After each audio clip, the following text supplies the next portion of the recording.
Hey folks, if you're looking for an in-depth review, you're in the right place, especially if you're a fan of felines, and today's title is my coverage of Cultic Games' recent release, Cats and the Other Lives, a puzzling adventure which places you in the padded paws of a family pet. That said, the question does remain, was this the perfect way to spend an evening, or did this tale wind up rubbing me the wrong way?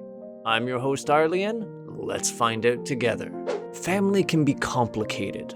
Sometimes, those bonds can feel like fault lines, fractures which spring forth from unresolved grievances. And yet, there are times when those must be put aside, moments of triumph or tragedy.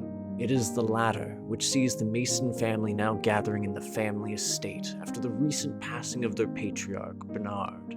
An event that leaves them evaluating his legacy, the memories which imbue it, and the impact it had on their lives. All of which is shown through the lens of the smallest member of the Mason family, Aspen, whose paws you possess over an eventful 3 days. And I have to give this game credit, it didn't take long for it to stoke my curiosity. You're faced with a story which slowly unfurls between tumultuous confrontations between family members, private admissions, and hurried conversations caught in corridors. That said, while Aspen's role is a tiny furry observer that allows you to witness these deeply personal slices of the family's life, it also limits you in the same breath as you are frequently put in the passive role of a witness.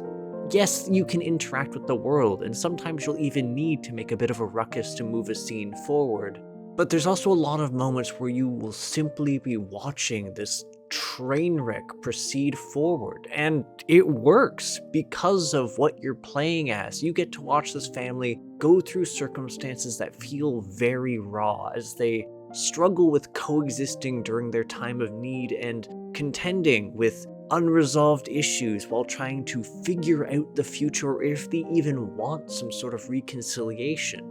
That said, it's not just the present that Aspen needs to contend with, because Cats and the Other Lives isn't just a familial drama. It also provides both a mystery and a ghost story of sorts. Now, when I say this, I don't mean it relies on cheap jump scares and unknown horrors, though there are some moments which are suitably unsettling. No, what's haunted is the Masons by the memories which tie them to the past, something which Aspen is intimately familiar with given that they seem to see them. They remember these moments.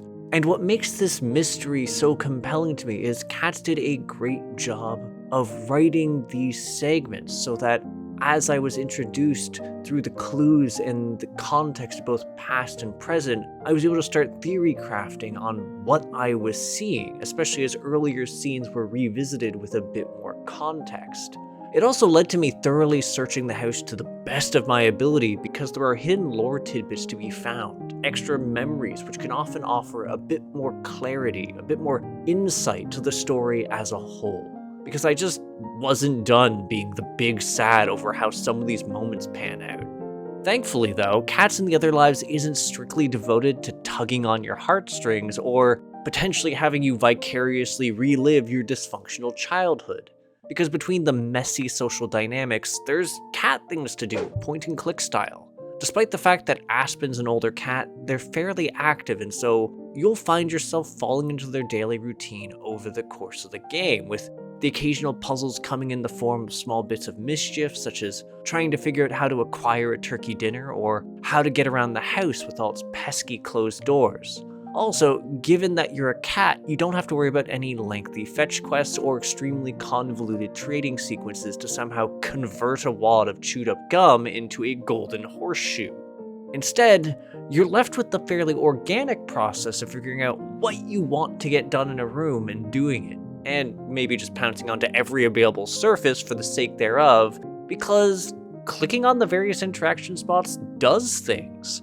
Frankly, it's a bit cathartic in practice, since while you're occasionally finding yourself stumped trying to discern what you need to do and maybe witnessing a deeply uncomfortable moment, you can spend a bit of time decompressing now if you found a scratch the couch to shreds button. It also helped to pass the time since I was stubbornly refusing to make use of the hint system. Though there are other ways to spend the time, since like I mentioned earlier on, exploring can be fairly rewarding. Admittedly, the scope of where Aspen can wander in the mansion is often fairly limited, and the actual story and gameplay proceed forward in a somewhat linear fashion. That said, you're occasionally given the opportunity to go off the beaten path and quite literally sniff out some extra lore, given this is how you find those missing memory segments I mentioned earlier.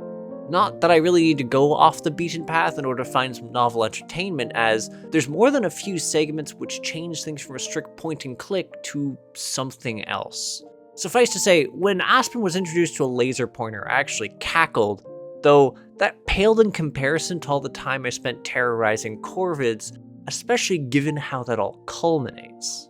Oh, and the icing on this cake, all of these activities, both these moments big and small, whether they're central to the plot or a puzzle or just an activity I could do for fun, they're all done in some absolutely gorgeous sprite work. It just looks fantastically good, to the point that just running around as Aspen felt fun. She's a little chonk, and I love her. And the developers certainly had an eye for establishing mood, whether they were trying to build up a sense of disquiet, those brief moments of warmth, or even feelings of awe or something otherworldly. A quality which also extends to the sound design. And I mean this both insofar as the smaller choices, like the sound effects which occasionally lure you to the next area or accompany events, as well as the more heartbreaking moments such as a singular sound late game which rent my heart. That said, I also mean in large part the soundtrack itself, because it does a decent job of complementing the events that are occurring and really driving home the mood they wanted to set. To the point that between the story and everything else, and also a few key moments, I actually found myself tearing up a bit near the end of all of this. That's right, my jaded ass actually had to hold in some sniffles over the story of a pixel cat and her family, which, yeah, no, I have to really hand it to Cats in the Other Lives. I went into this title blind. I didn't know what to expect other than the opportunity to be a feline menace, and what I got was a legitimately touching and sometimes tragic tale. That, and a mystery which didn't quite resolve itself in the way I expected or was necessarily hoping, but ultimately served the narrative well. And the gameplay really was a lot of fun. I constantly had a decent amount of tasks to piece together, and the somewhat contextual nature of the various puzzles meant I had a lot of figuring out to do, which kept me on my toes as to what the game was going to have me do next. Sure, they weren't the most complicated things around, but it was really enjoyable, enough so that I ultimately have to call this game a crit hit. At its heart, it is very much narrative driven, and that narrative is quite well done, and the gameplay accompanying it was definitely enjoyable for the first time around. Also, it really did make me quite upset.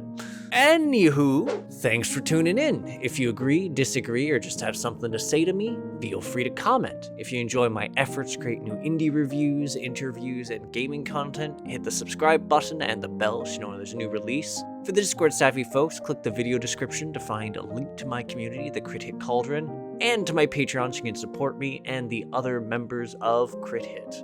Lastly, if you want to see me get dunked on in indie games live, check out my Twitch at twitch.tv/Arlyeon. That said, I'll catch you on the next episode of Crit Hit, folks. Take care till then.